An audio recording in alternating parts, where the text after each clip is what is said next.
Le héron. Un jour, sur ses longs pieds, allait je ne sais où, le héron au long bec emmanché d'un long cou. Il côtoyait une rivière. L'onde était transparente ainsi qu'au plus beau jour. Ma commère, la carpe, y faisait 1000 tours, avec le brochet, son compère. Le héron en eût fait aisément son profit. Tout s'approchait du bord, l'oiseau n'avait qu'à prendre, mais il crut mieux faire d'attendre qu'il eût un peu plus d'appétit. Il vivait de régime et mangeait à ses heures. Après quelques moments, l'appétit vint. L'oiseau, s'approchant du bord, vit sur l'eau des tanches qui sortaient du fond de ses demeures. Le mets ne lui plut pas, il s'attendait à mieux, et montrait un goût dédaigneux, comme le rat du bon Horace. « Moi, des tanches, dit-il, moi, héron, que je fasse une si pauvre chair, et pour qui me prend-on » La tanche rebutée, il trouva du goujon. « Du goujon, c'est bien là le dîner d'un héron. J'ouvrirai pour si peu le bec, ô Dieu ne plaise. » Il l'ouvrit pour bien moins. Tout alla de façon qu'il ne vit plus aucun poisson. La faim le prit, il fut tout heureux et tout aise de rencontrer un limaçon. Ne soyons pas si difficiles. Les plus accommodants, ce sont les plus habiles. On hasarde de perdre en voulant trop gagner. Gardez-vous de ne rien dédaigner, surtout quand vous avez à peu près votre compte. Bien des gens y sont pris. Ce n'est pas au héron que je parle. Écoutez, humains, un autre conte. Vous verrez que chez vous, j'ai puisé ces leçons. Jean de La Fontaine. Pour la carte du jour, mes chers amis, j'ai tiré aujourd'hui le maître.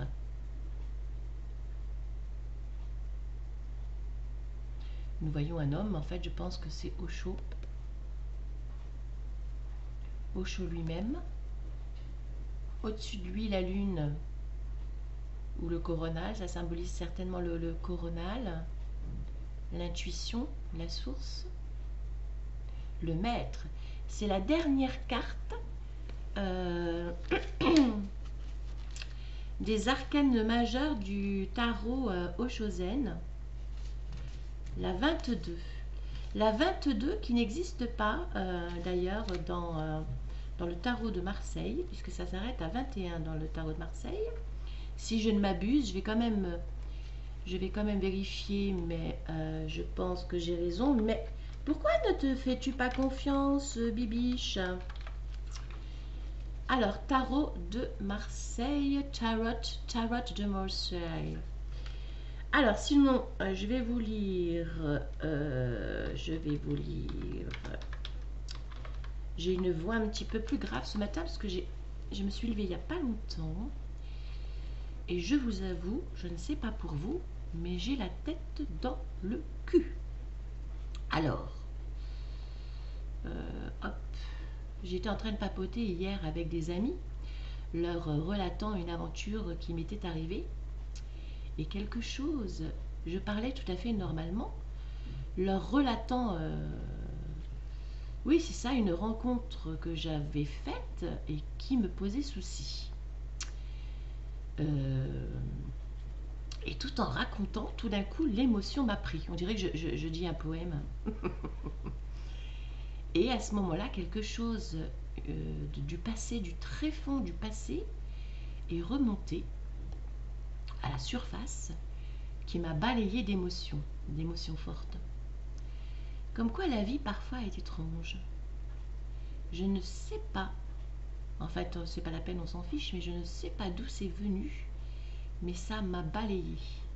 Si vous aussi vous êtes pris de temps en temps comme ça de choses qui vous remontent à la figure, des choses lointaines qui remontent, apparemment on se demande pourquoi ça remonte à ce moment-là, etc. etc. Accueillez l'émotion, c'est ce que j'ai fait. Je vous dis que c'était quelque chose d'assez intense. Et ensuite, soignez-vous, occupez-vous de votre vous. Alors, le maître. Les maîtres n'enseignent pas la vérité, car celle-ci ne peut pas être transmise. Ce que le maître vous enseigne va plus loin. Cela dépasse les textes et les mots. Il s'agit d'une énergie qu'il active en vous, une sorte de synchronicité. Vous devez vous approcher du maître avec un grand amour, une confiance complète et le cœur ouvert. Vous ne savez pas qui vous êtes. Lui, par contre, sait qui il est et aussi qui vous êtes. Comme la chenille qui ignore qu'elle peut devenir un papillon, vous êtes cette chenille, à savoir des bodhisattvas. C'est un mot que je ne connais pas. Bodhisattvas. Toutes les chenilles deviennent des bodhisattvas et tous les bodhisattvas étaient des chenilles. Les bodhisattvas peuvent se transformer en papillon qui, lui, peut devenir le Bouddha. Il porte en lui ce potentiel car il est un Bouddha en naissance. En naissance. C'est rigolo parce que en naissance, et il y a aussi en naissance, la naissance. La naissance. Alors, dans le zen, le maître ne domine pas autrui car il est maître de lui-même. Chacun de ses gestes et chacune de ses paroles reflète l'être illuminé qu'il est. Il n'a pas de but personnel, ni le souhait que les choses soient différentes de ce qu'elles sont. Ses disciples se rassemblent autour de lui, non pas pour le suivre, mais pour s'imprégner de sa présence et pour être inspirés par son exemple. Dans les yeux du maître, vous voyez votre propre vérité et dans son silence, vous tombez plus facilement dans le silence de votre propre être. Si vous pouvez trouver un tel maître, vous êtes béni. Dans le cas contraire, continuez à chercher. Apprenez tout ce qui est à apprendre auprès d'enseignants et de prétendus maîtres et poursuivez votre chemin. Chareveti, disait le Bouddha. Qu'est-ce qu'il disait le Bouddha? Chareveti, disait le Bouddha.